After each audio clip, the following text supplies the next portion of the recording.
The whole world was watching. A penalty in the very first week of the World Cup, with millions of people staring at the same replay and arriving at the same conclusion. That is offside.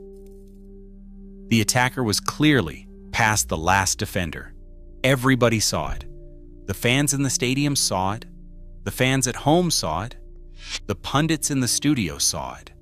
And then VAR ruled it onside. The penalty stood, the goal went in, and the one piece of evidence that could have settled the entire argument, the calibrated offside line that FIFA shows in leagues all over the planet every single week, never came. That is FIFA's worst nightmare. Not a controversial call. Every tournament has those. The nightmare is a controversial call that nobody is allowed to check, broadcast live to the entire world, by an organization that has already spent 3 days torching every ounce of trust it had left. So let us go through exactly what happened, because this one is bad. It was Qatar against Switzerland at Levi's Stadium in the San Francisco Bay Area. Early in the match, Swiss striker Breel Embolo went down to the spot to take the first penalty of the entire World Cup. The penalty came after Remo Freuler was brought down by Qatar's goalkeeper, Mahmoud Abunada. On the contact alone, fair enough, the keeper clattered him. But here was the problem. The replays seemed to show that Freuler was clearly offside before that collision ever happened. VAR took a look. Monitors around the stadium showed the check was happening. After a long delay, the decision came back onside. Penalty confirmed. Embolo scored. And then everyone waited for the line. The graphic. The calibrated freeze frame that drops 2 colored lines on the pitch and ends every offside debate in 2 seconds. The thing you see in the Premier League every week. It did not appear on Fox in the United States. It did not appear on the British broadcast. It did not appear in Spain. Nowhere on earth did the viewing public get to see the evidence that supposedly proved this was the right call. The line never came, so the fans did what fans do. They erupted. On X, the verdict was nearly unanimous. German-speaking supporters were calling it the biggest wrong call of the tournament so far, flatly declaring it was offside.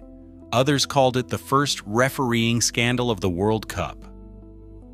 One simply asked how on earth that was not offside. Thousands of people, looking at the same frames, certain of what they were seeing, and FIFA, sitting on the one tool that could prove them wrong, showed them nothing. And then the pundits went off. Gary Neville, live at halftime, did not hold back. He pointed out that FIFA is the host broadcaster, that they have the semi-automatic decision in their hands, that they could show it instantly, and they were not. He said fans already distrust FIFA and the technology, and that until they prove otherwise, it is offside in his eyes. And then he reached for the word that became the headline. He called it like a dictatorship, an organization that holds the evidence internally and refuses to show it to the fans of the countries actually playing. Ian Wright was just as blunt, asking why we had not seen the semi-automatic line, saying the player looks offside, and landing on a single word, scandal. They do what they want, he said, sitting in their office. Now here's where FIFA made it worse by trying to make it better. About 3 hours after the match, FIFA released a statement, and the explanation was, of all things, a technical glitch. They said a brief technical outage had prevented the onside animation graphic from being generated, that the issue was quickly resolved, that the VAR's actual workflow was never affected, that the review followed normal procedure, and that the lines the officials used showed no offside. They even posted 2 images to back it up. Read that carefully because it's extraordinary. FIFA's official position is, the camera that shows you the proof broke, but trust us, the proof exists. And it says we were right. The evidence that could have killed this controversy in the moment it mattered, live on the broadcast while the world was watching, was unavailable precisely when the world needed it, and only surfaced hours later, after the goal was scored, after the result was shaped, after the damage was done. Saying we had the line, it just did not show. And also it agreed with us, is not transparency. It's a note from FIFA excusing FIFA. And after the week these people have had, nobody is in the mood to take their word for anything. Because that's the real story here. This isn't one bad night in isolation. This is day 3 days. And look at the pile this VAR mess just landed on top of. The ticket prices that priced out ordinary fans before a ball was kicked. The empty seats, including this very match, where FIFA announced a crowd of 67,966, just shy of capacity, in a stadium that looked about 3/4 full, with gaps dotted through all 4 tiers, explained away with the same line about fans standing in the concourses. The travel ban shutting out supporters from around 40 countries. The players and team staff pulled aside, searched, and held at the border. A World Cup referee, FIFA's own selected official, denied entry and sent home before he could officiate a single match. Brick after brick after brick, all in 72 hours, all building the same wall. An organization that asks for your trust while doing everything in its power to lose it. So when the offside line did not appear on Saturday, here is what did not happen. Nobody at home thought it was a harmless technical outage, that these things occur. After 3 days of this, the instinct was the opposite. People did not see a glitch, they saw a cover-up. And whether or not that is fair to FIFA in this specific instance is almost beside the point, because FIFA is the one who spent the entire week teaching the audience to assume the worst. Let me be fair for a second, because this channel does not deal in fantasy. It is entirely possible the call was correct.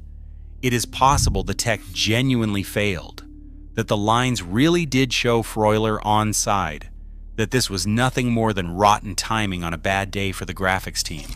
That can all be true. But that is exactly what makes it a nightmare instead of a footnote. FIFA had one job in that moment: show the line, end the argument, move on. They could not, and they had already burned every bit of credibility that would have let people give them the benefit of the doubt.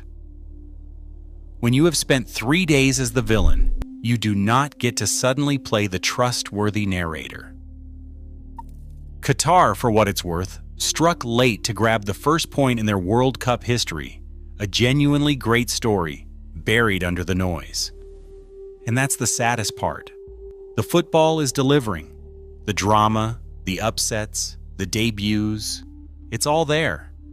But FIFA keeps stepping on its own tournament, and on Saturday, it did it live, in front of everyone, with the one piece of evidence that could have saved it sitting in an office, out of sight. The line never came, and by now, nobody's surprised. So what do you think? Honest technical failure, or exactly the kind of trust us FIFA hasn't earned? Drop it in the comments. I read every one. A like genuinely helps more than you'd think. Subscribe if you want World Cup coverage that keeps count of everything going wrong. Football at this scale is never just a tournament. It's a moment in time. 3 days in, FIFA's moment is starting to look like a slow-motion collapse. Thomas Partey has been denied access to Canada. Not only that, he's been denied access to his training camp in America. Now, this is huge news, not only for football, but also because of Thomas Partey. Bearing in mind, a certain Arsenal manager called Mikel Arteta defended this bloke for 3 years. Listen, we all know why. I'm not going to say why, but we all know why this person cannot be entering Canada or USA. Now, what does this mean for Ghana? Well, first of all, England played Ghana in the group stages, so this is a huge, huge plus point for the England national team, because Thomas Partey, listen, what he's done outside of football, we're not going to talk about, but On the football pitch, he's a huge player for Ghana. He's a massive player for Ghana. Him and Semenyo are probably their two best players. So for him to be out, potentially out, for both, if not all, the group games, that is huge. Absolutely massive.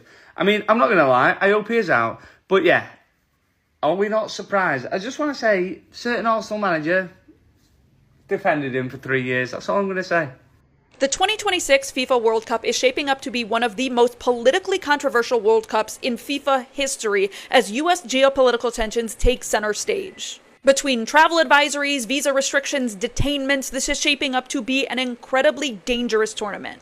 I mean, first and foremost, between the US and Iran, this is the first time a host country is actively at war with a participating nation. And because of that, the US has imposed visa restrictions on several members of the country's delegation, including the Football Federation. Even the Iranian players are being refused lodging. They're allowed in the country for matches only and have to fly back into Mexico at the end of every single game day. The US has even revoked Iran's allocation of tickets, obstructing Iranian supporters from attending games. But it's not just Iran, they're targeting Iraqi players too. Iraq's World Cup striker Ayman Hussein was detained for 7 hours at Chicago's O'Hare Airport. They subjected him to hours of questioning against his will and even went through his phone and personal belongings. He was eventually allowed to enter the country, but the team's photographer, who works for the Iraqi Olympic Committee, he was denied entry and sent back home. Additionally, Somalia's first ever World Cup referee was denied entry into the US.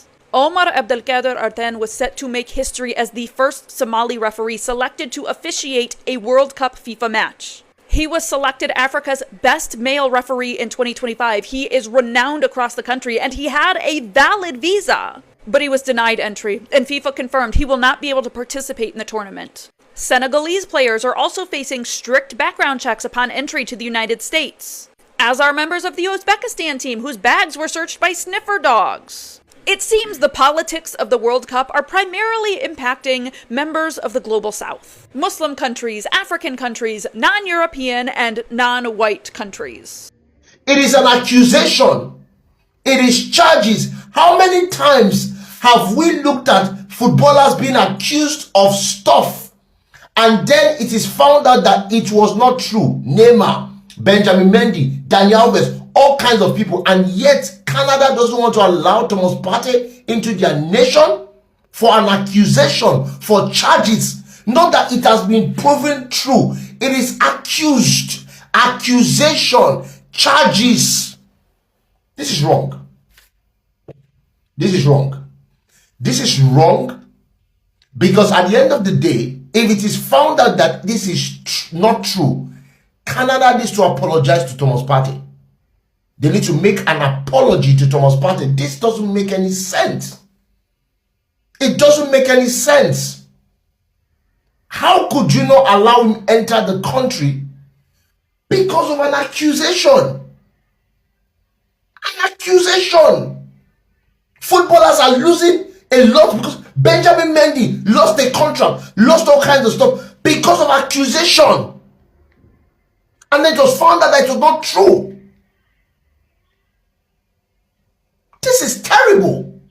It sets a terrible precedent because we're talking about accusation. Accusation. Really? So once you're accused now, then the country can just take a decision and say and decide. Who decides? Is it the country or the law court?